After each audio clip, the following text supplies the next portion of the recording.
I'm honored to be here, and I'm honored and I'm in the need to be here and to have this conversation tonight because you're catching me probably in one of the most difficult times in my life since I moved only 2 months ago to New York to be the chief curator and who knows, perhaps take some more responsibilities in the Museo del Barrio. And it's a very challenging job, not only because you need to produce good exhibitions and a good thinking around art and space for the production of art, but also because you need to actually redefine such an institution, and for doing so you need to understand exactly what this institution is. And I've never been in such a case, and I've been facing many challenges that has to do with identity and with the redefinition of art and contemporary art in a context which is mostly identitarian. In my country, I was for 5 years almost, or 4 years and something, the artistic director of a space in Bilbao called Sala Recalde. I thought at that time that was one of the most difficult situations, and the space has been given to me only because they thought that if you give it to a woman, I was completely like almost a student at the time, and the Guggenheim just opened, it would be really weak enough to be able to close it. So it was not at all a good sign, it was just a bad sign. So I was a non-Basque person. I was very aware of the fact that my country, even if it's defined by a language, is also defined by struggle in identity and a struggle in national identity, which is defined by those that do not speak Spanish. So how far a language is both, is a border, and it's a weapon. And it's a weapon that no matter how you think, defines who you are. So that was really a difficult time, but a very challenging one. The media tried to position my work only, like that was a Kunsthalle situation, more or less 1,000 square meters, not far from the Guggenheim Museum. And the politicians and the media at that time, the only thing that they wanted to present is us in oppositional terms to the Guggenheim. They were saying the Guggenheim is a great museum. It really does represent the presence not only of American way of thinking when it comes to institutions and the support to art and art collections of contemporary and modern art, but also it represents freedom, the freedom of a city, the city of Bilbao, not to have the need to take care of their contemporary culture, because it was in the hands of the Americans, quote unquote, who the Americans were and nobody knew. But in their perspective, they kind of relegate that task of thinking in the here and now of a certain very crucial period in the history of Spain, kind of, you know, the beginning of the 2000s, after the 90s, where everyone was very positive about the organization, not only of artist-run organizations, but also non-for-profit organizations, and the future of art institutions, and having a collection, investing in research. Many were very happy to see how the Guggenheim took it over and could actually take that task out of our hands. I did not saw a problem in that. I actually never think that there is any way to think in opposition in institutional terms or culture, actually, and that the only thing of thinking was to think in ecology terms. So the Guggenheim did their task, and we can do ours. So the question is how to define then the one task that you need to do, and the proposition that you need to present to be able to actually make a community feel that there is a need of experimental and contemporary art. There is a need for products and for ways of thinking that nobody knows what's going to happen, and the unprecedented can be produced. Actually, I was, at the time I did not knew it, but as time passed, I was really happy that the Guggenheim was there, because they were doing and I learned so much from them. They were really establishing an idea, a canonical idea, a very mainstream idea of how things need to be done in certain types of institutions. I never was so close to such a machine, and I was very thankful that I could study their language, and I could study the way they produce exhibitions, and I could study the way they wanted us to accumulate knowledge and to see art in certain ways. So that's just an example of a period that I'm coming back now, just to reset my mind and to be able to see if something similar can be done in Museo del Barrio. which is under parameters which are much more defined by a community of Puerto Rican artists and intellectuals, of Latino artists and intellectuals, and broader of Latin American artists and intellectuals. So perhaps I should explain a little bit what I was doing before. I was working, as it was said, in MACBA, in the Museum of Contemporary Art of Barcelona. It was a very important period of work for me because after running a type of Kunsthalle in Frankfurt for almost 4 years, I could come back and be in touch with the collection. I never worked with a collection before working in MACBA. So MACBA is not a very large collection if you compare it with American collections. It only has 4,000 items. And I say items because some of them were artworks, and some of these materials were materials that you would not define as art, and even less so in the context of North America.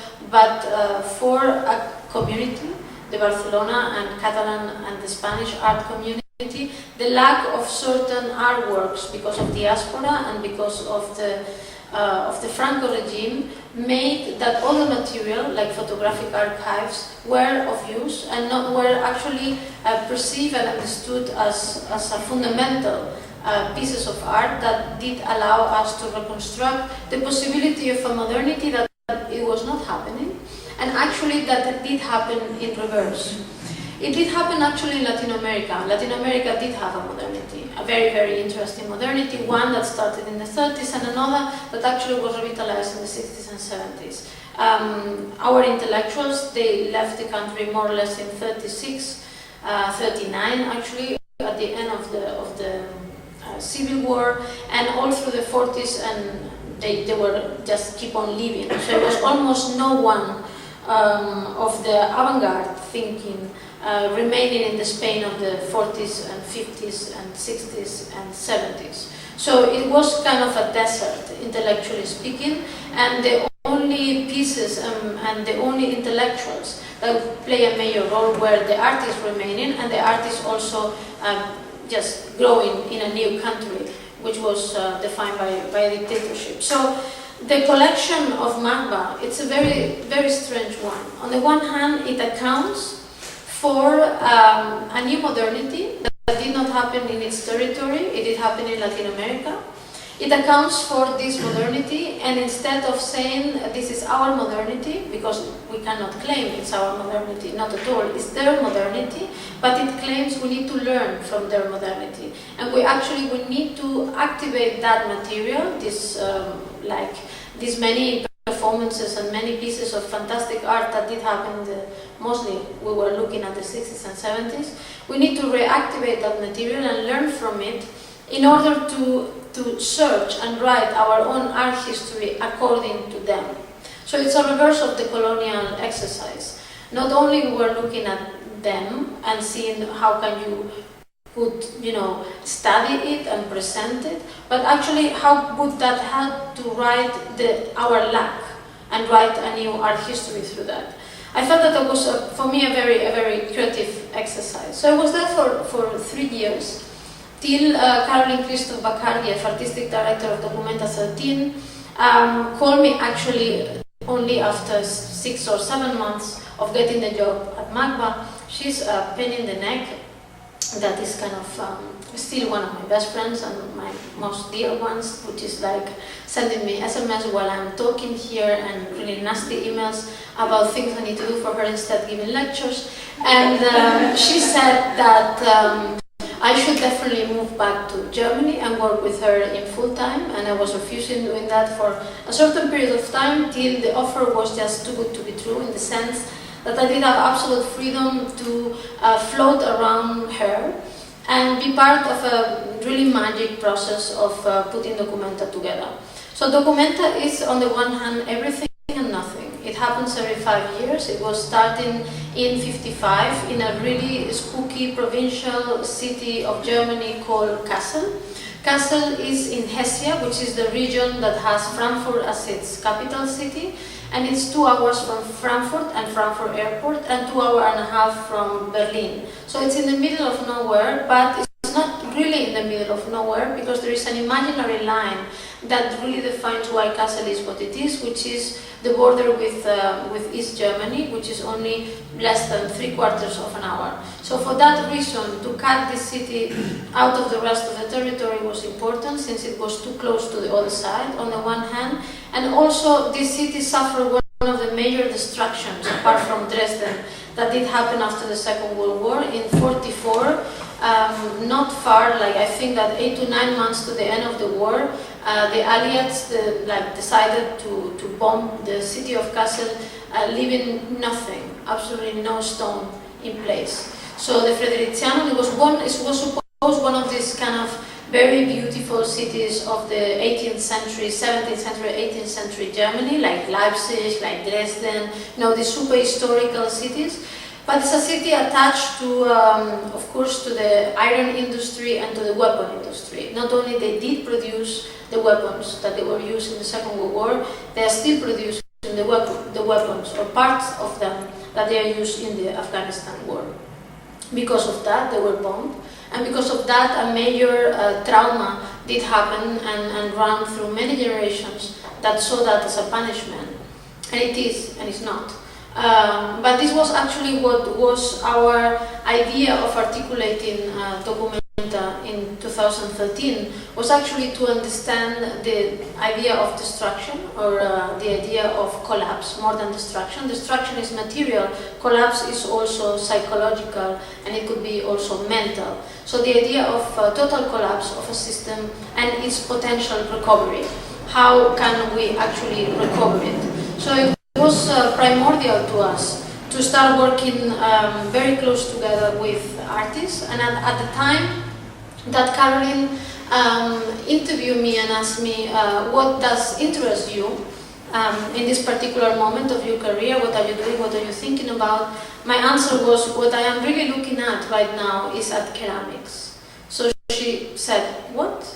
And then I said, yeah, I think I've been spending a fair amount of time thinking about those forms that are really between many walls, and in how far we can rescue something that is definitely not identified as contemporary and claim it for our time. Therefore, we need to do two exercises. One is to imagine that this material is eloquent enough, durable enough, good enough, able enough to think through our time, which is a major ambition towards, for example, a media like ceramics on the one hand, and on the other hand, we need to probably get rid of contemporary art, because the word contemporary, no matter how elastic we made it, would never be connected with matter like ceramics, for example.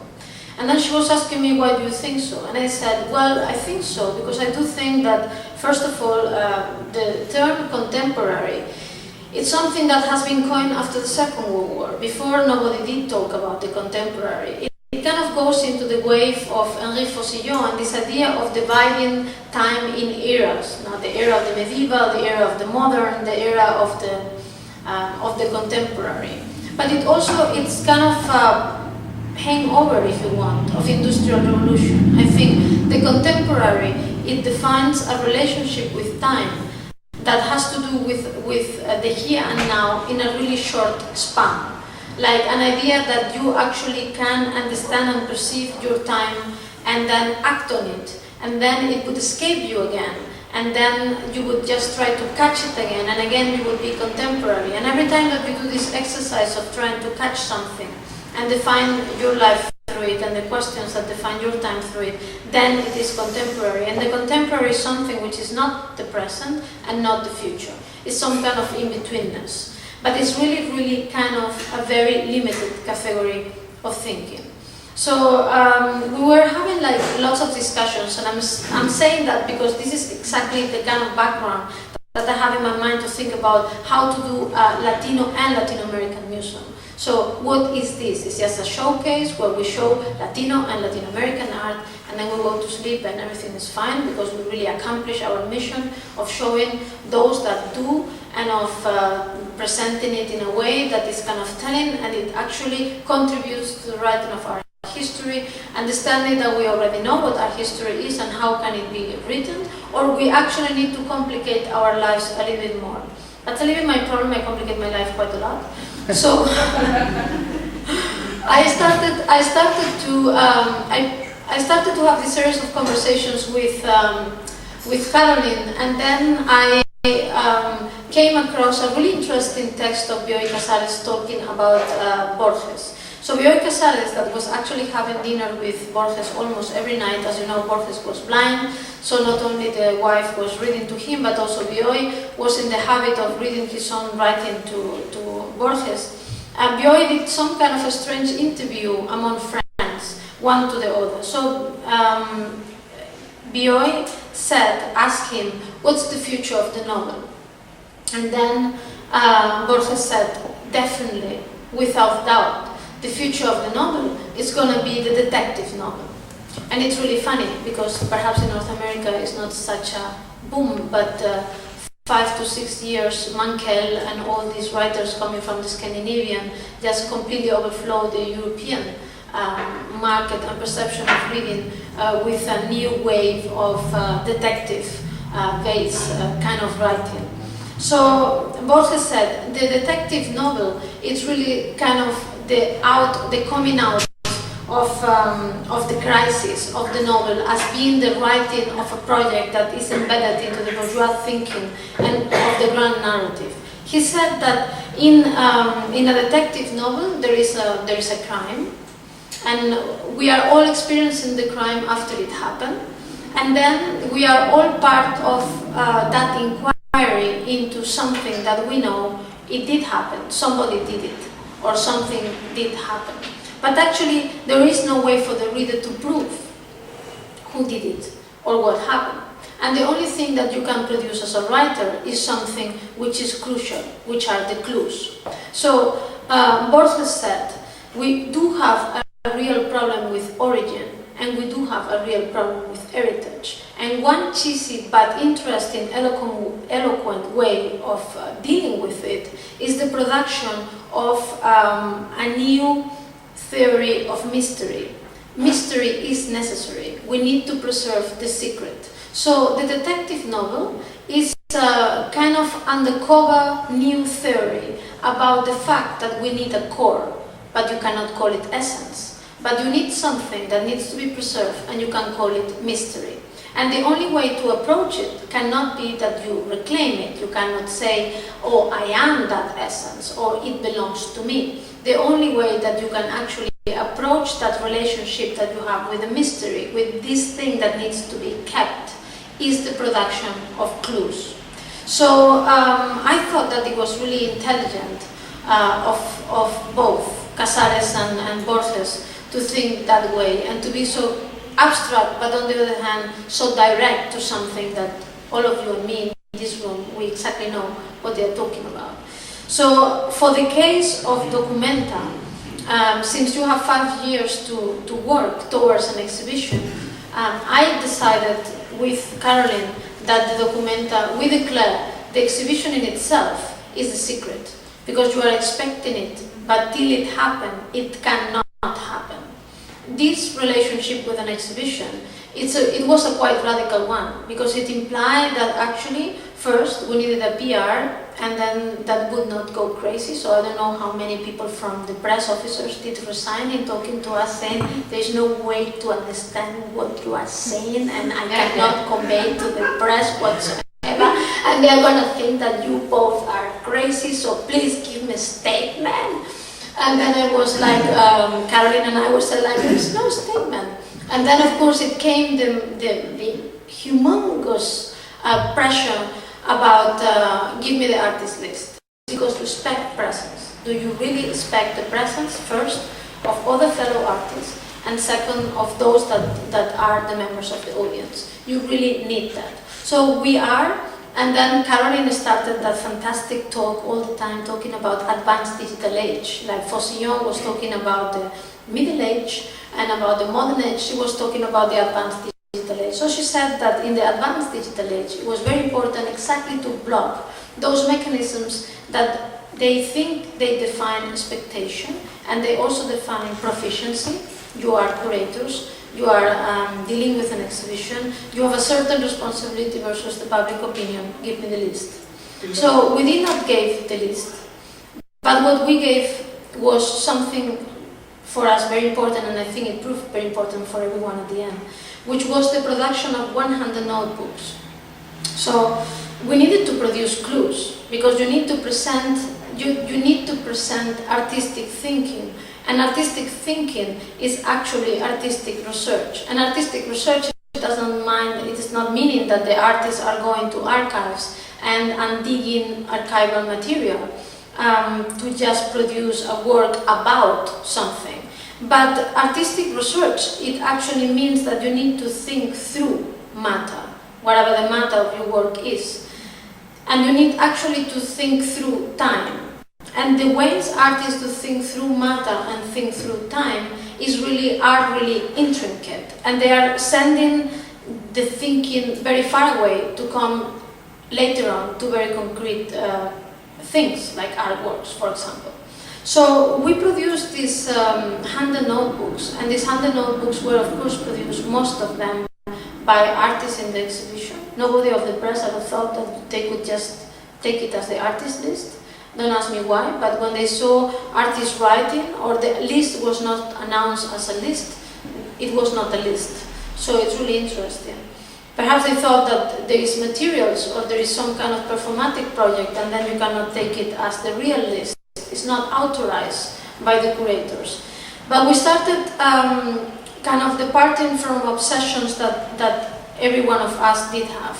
My obsession with time, so I started to ask and work with quantum physicists, because they have a strange theory that we are not in simultaneity with the world. So it means that the fact that you enter into a museum and you are looking at an artwork and you assume that both the person and the artwork are in simultaneity is just an assumption of the common sense, but actually it's not an assumption in which science can be based. I thought that this counterintuitive idea is really, really relevant for the arts, since many artists also do work with the same counterintuitive notion of time belonging to a different dimension of the here and now when the work is presented in a gallery or to a person. And then we started also working very closely together with philosophers and poets, since artists were sending us to philosophers and poets. So I'm showing some of these images so that for you to have an idea of what Documenta was. Documenta is an exhibition that takes place, as I said, every 5 years. It has no concept in that sense, but it's articulated by concerns. This year we were addressing very much the notion of ecofeminism. We were addressing like the revision of some of the thinking of Donna Haraway as being present in lots of the works of artists worldwide. We were really concerned with a new understanding of time, and we were really concerned with a new understanding of matter. This is the Fredericianum, which is the main venue. The points in red are the venues in the city of Kassel that they do have contemporary art. It's a massive exhibition. It took the people almost 3 days to see it in total. And this is a very interesting for us, I mean, not that I imply that should be interesting for everyone, project, which was in the Fredericianum, when you enter the exhibition, the first thing that you encounter was a void. The Fredericianum is the main venue, and it's as if you are entering into the Metropolitan, and the Metropolitan would be the space, the Metropolitan Museum in New York, and it would be the space, the main space of a festival or of an art exhibition that takes place in many other venues, but this is the core venue, and it has been declared so since the beginning of the exhibition. It has been bombed, it has been reconstructed, and the reason why Documenta takes place in Kassel is also the history of that building that has been, before being bombed, it was a library and it has been burned. And it was containing it was the first program against the Jews that took place in the city of Kassel, and against the books that they were forbidden by the Nazis, and so on and so forth. So that's a core venue was empty. So when you enter into the venue, what you saw is a very large historical building, completely empty, but for the presence of a wind that was created by a British artist called Ryan Gander, who with the help of engineers created an impressive machine that was outside the building, you could not see it, and what you sense was a breeze. So the interior of the Frederizianum, the interior of that core venue, was actually taken by an atmospheric effect that takes place outside and not inside. So when you enter, and you have been waiting for years perhaps, for many Germans is the case, to see that exhibition and encounter what's the presentation, who are the new contemporary artists, and perhaps those which are not that new but they are presented under a new context or light, then the first surprise was that the whole building was empty. And that you were, like, you needed at least 1 to 2 minutes to understand that you were sensing something which is very strange, because it does not belong to the interior of any building. You are actually experiencing an atmospheric effect, and you actually are completely displaced. You don't know if you are outside, and you don't know what's the time in which there is no art and there is only that breeze. After that first encounter that was complete an effect, there is this very small space, which was actually, you were passing 2 doors and you were encountering that glass.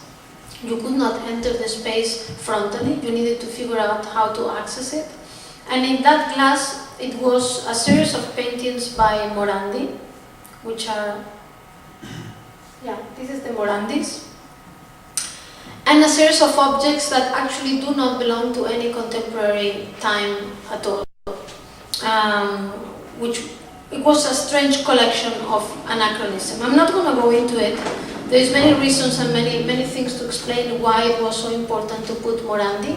Morandi was producing these paintings during the Nazi occupation of, Mussolini occupation of Rome. He was going to a hill to produce the painting of bottles. More or less he was only doing still lifes. Many intellectual contemporary artists of Morandi were criticizing him because in the time that the intellectual and the artist was needed to actually denounce what was going on, he decided to do still living, decided to do still lives, painting bottles.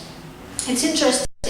We were, like, Caroline was completely fascinated by him, and me too, and we went to the studio of Morandi in order to understand why somebody would put himself in exile and go into a diaspora trip inside Rome during the occupation. He was perceived and understood as an exodus, as a person that was not there whatsoever. He was only 20 kilometers from the site of the crime, so to say. When we entered the studio and we talked to the family and we asked them where is the space that he has been working in, they show us to the studio, and then we saw something really strange. He has been painting bottles, and the bottles of Morandi are normally blue.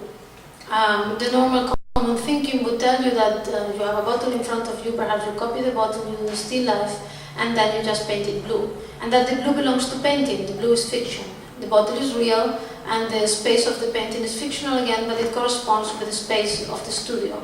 And then you just go into that studio and you discover the bottles, and these bottles are painted blue. So this is a really strange move. So you don't need to paint the bottles blue to paint the bottles blue, because you actually can imagine the bottles being blue. But he did paint the bottles blue because it was very important for him to paint blue bottles.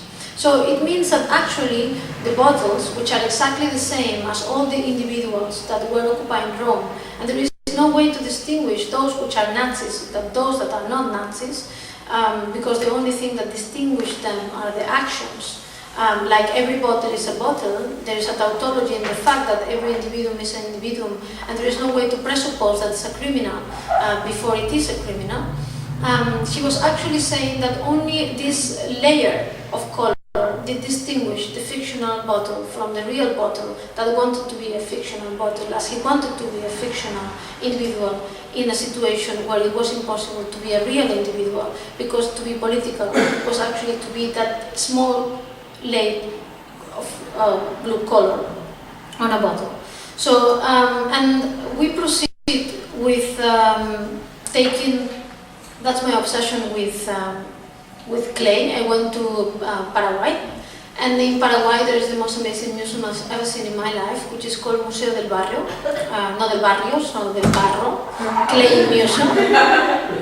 But it is much more impressive than any other museum I've seen.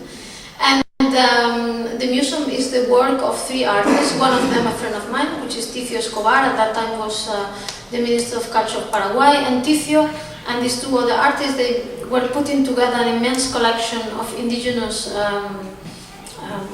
pottery, but also the production of pottery. Again, that goes back to my idea that we needed to forget the contemporary. We forgot it in 2 ways. One, I went through ceramic, and I saw in ceramics an impressive, interesting way of talking through indigenous communities, but also of talking about many issues that do put us together instead of separating us.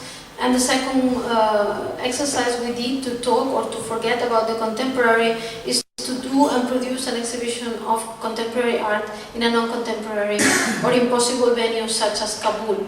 Kabul was very important. We have been working there for 3 years in parallel to the production of the exhibition in Kassel.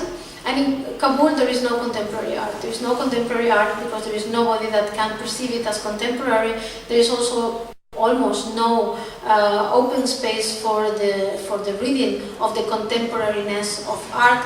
There is a fine art school, of course, that produces art, but there is no market for contemporary art. So the art that exists in Kabul is art, but it's definitely not contemporary. Or let's say it like that, it is contemporary because they are working in the same time and in the same year as we are working. For them it is contemporary because it really does represent an eloquent way of going beyond their tradition when it comes to miniature painting and to the carpet waving and to the huge tradition in art and crafts that they do have. But for the Western world and for the Western eyes, it's definitely not contemporary. So that definitely not being contemporary produces a really interesting cognitive surprise of a production that is art but cannot read as contemporary. In the same sense that these 2 pieces of pottery are really not contemporary art, but they are.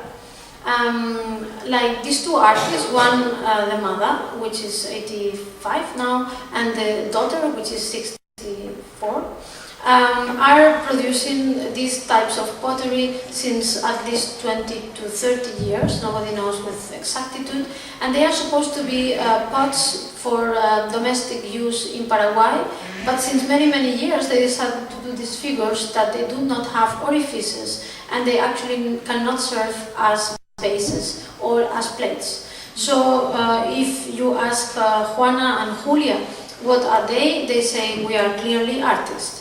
And if you ask them to define it, they can define it. But they would define it in a way that also they would not call it sculpture. So I was definitely wanted to invite them to Documenta, and it was put in that position of the Morandis, so it was kind of important, at least for me. So I'm showing you that was the win. There's a Julio González at the corner, so we were cheating because indeed it was an object. That's a tapestry produced by Goshka Mashuga. There is in the second floor the tapestry is produced by Hanna Riga, which was a Norwegian artist producing tapestries in order to do political scenes of the Nazi occupation in Oslo. Kader Attia, immense beautiful project on First and Second World War deformation and the idea of identity versus deformation of an identity, physical deformation, mental deformation, and also cultural deformation. That's that's Salvador Dalí and the experiment of Tarakovsky. Tarakovsky is an epigenetic researcher that is working in the Rockefeller University, and his major field of expertise is panic. So we put him together with Salvador Dalí because Salvador Dalí was completely obsessed with panic and with immortality. He saw immortality as a very important element, sine qua non, for the production of art. And he thought that only DNA could rescue immortality for the art. So I'm going to stop here the Documenta.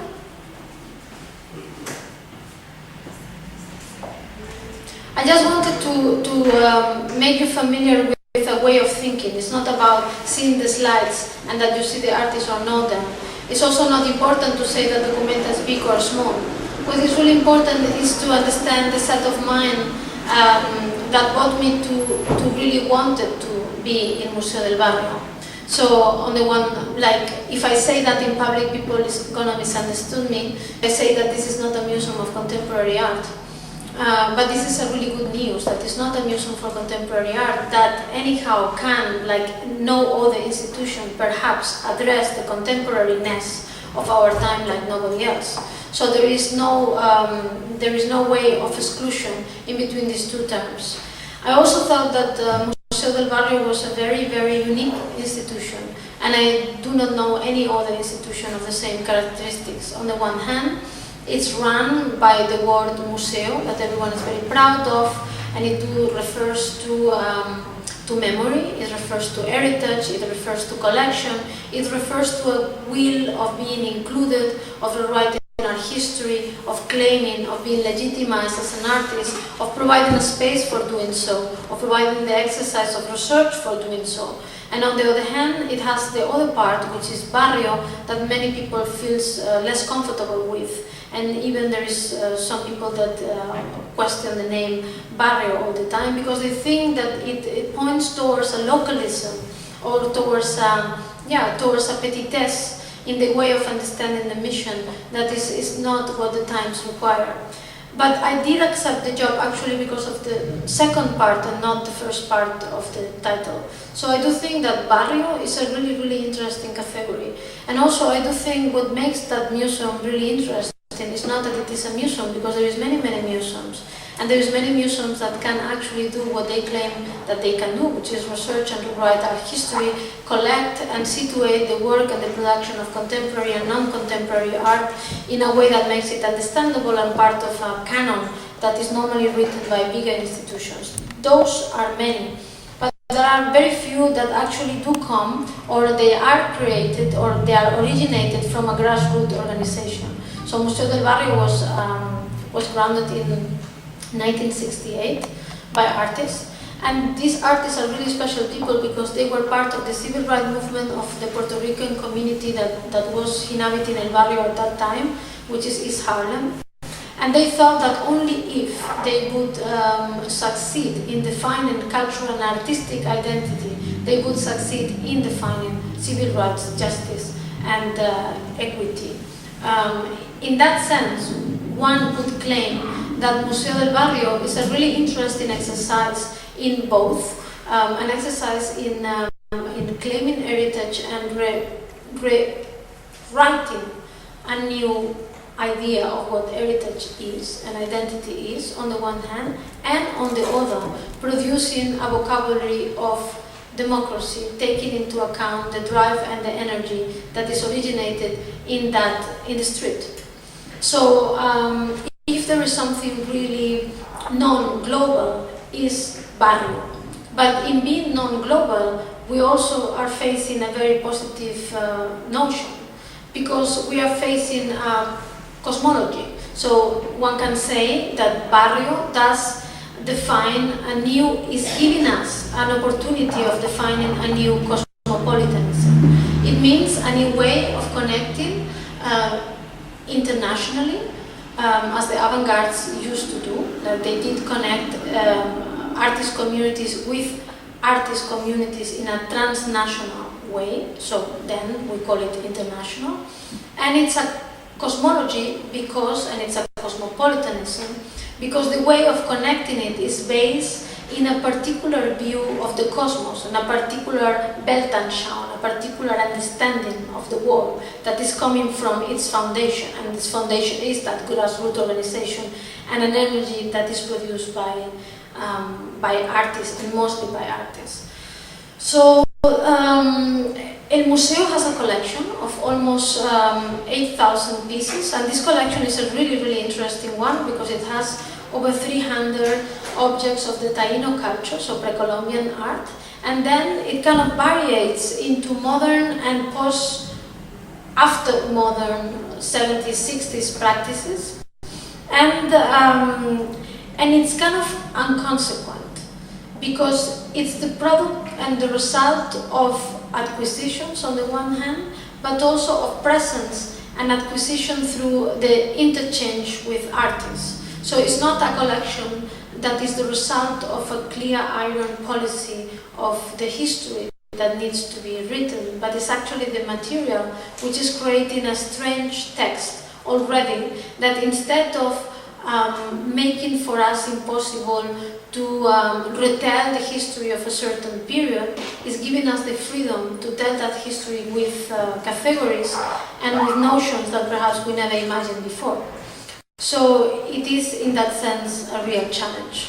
On the other hand, we have the galleries, that they have been renovated and they are kind of large. Like, I can still not think in square feet, but in square meters is more or less 2,500, so they are not very big, not very small. We have a theater that has been underused, or let's say the theater of Museo del Barrio has not been conceptualized as a gallery, and one of the challenges we are facing is trying to understand that the theater is another gallery of El Museo. And then it has another strange space which is just a cafe, and that I would like to transform into something else. So I don't know if I should talk much longer. I'm like, can I sleep? Yeah. I just want to. I've been talking for an hour and I don't want people to sleep because I'm here. So you're catching me in a time that I exactly don't know what I'm going to do. And I think that we are in a very interesting and very contesting debate inside the institution, how this institution needs to define itself and what's the role of an institution. What is really crucial to me, and the question is the only question that interests me, is if an institution is capable of engaging with artists and if the artists can occupy that space or not. If artists cannot occupy that space, they cannot claim that space as theirs, we have a big problem, and that institution is not very interesting for me because it's just an encyclopedic institution. If we can open the space for artists to be there and for a new energy and a new debate that is not based in what we know, but actually in what we do not know at all, and if we are able, which is to be proof, of contesting and facing opposition, the opposition sometimes created by others, but even opposition that is inside ourselves. If we are able to debate what should it be actually, a museum which is dedicated to the Latino and Latin American culture, how is that to be understood, then that institution makes sense. It also makes sense if we understand that memory is not only like a recording device that is telling us what happened and is telling us what happened in the past and we need to just present it in the present, but that memory is actually synonym with imagination, that to remember is to imagine, that there is as fiction in memory as it is in any other form of fiction. And the fact that there is fiction and that we remember and then we fake history, and in faking history we are giving ourselves the freedom to write it in our own terms, this is good, instead of just taking the terms that others set up for us. It's also very important for me to go back to the notion of the archive as I was working with it in MACBA. I think that I don't know exactly how I'm going to work with it, and I don't even know if I'm going to exhibit archives.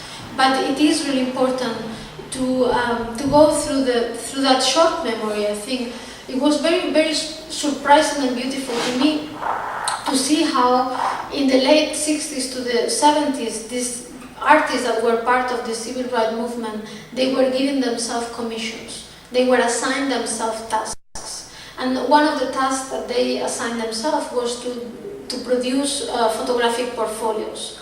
These photographic portfolios, which are really, really interesting, are dealing with the portrait of a place. They were portraying what I call La República of East Harlem. They were portraying the Harlem, and they were dividing this portrait in notions. They were photographing education.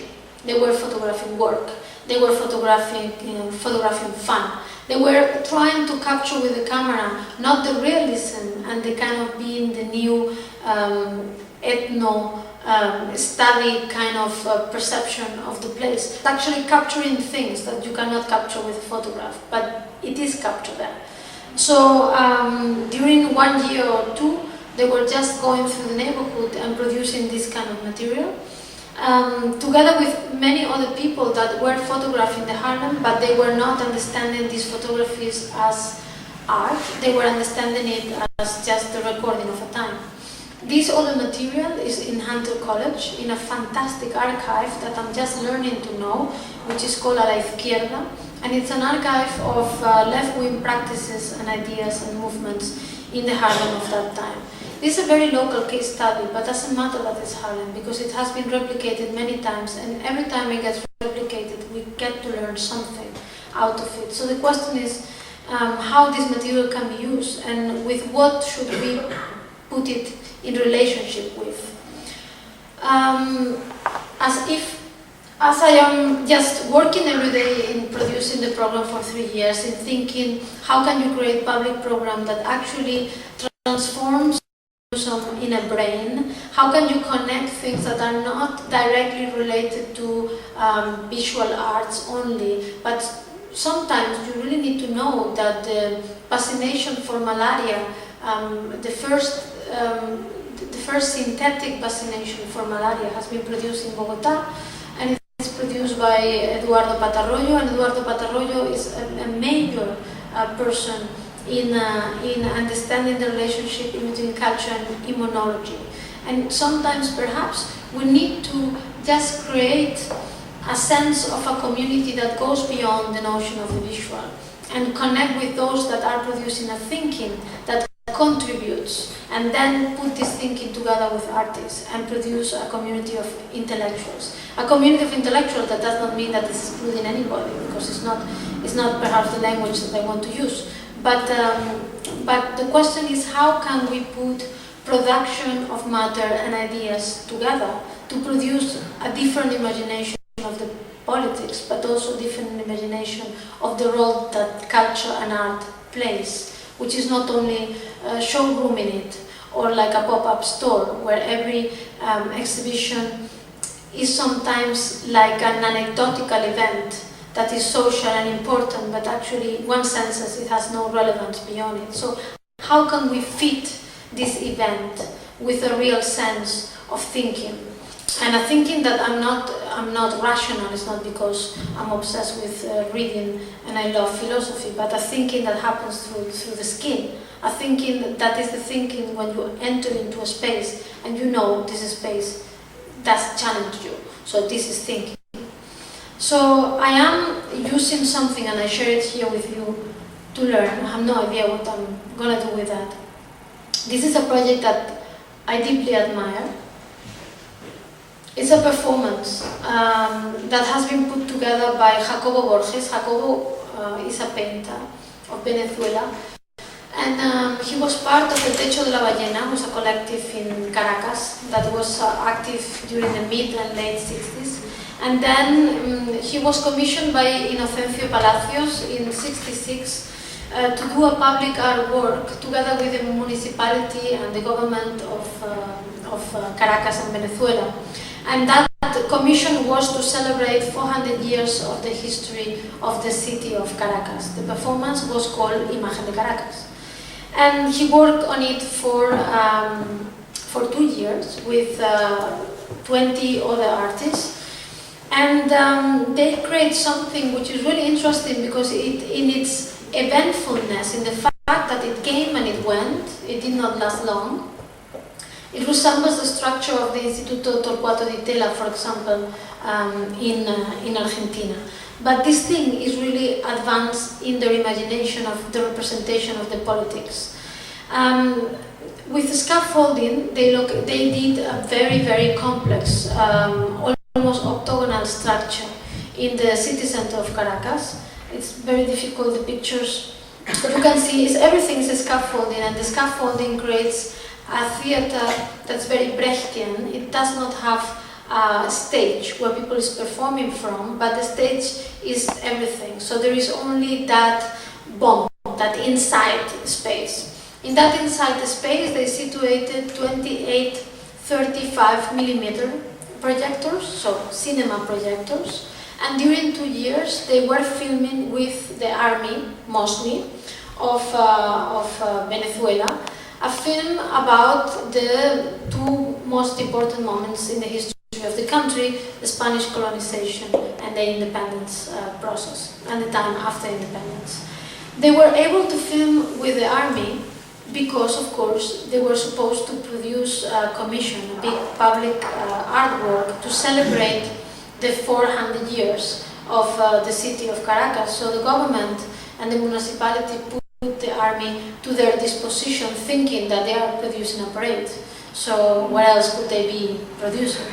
But of course the artists saw in the army already like the body of the revolution. They saw the army as composed mainly by indigenous people that could not go anywhere else by joining the army. And the army was actually both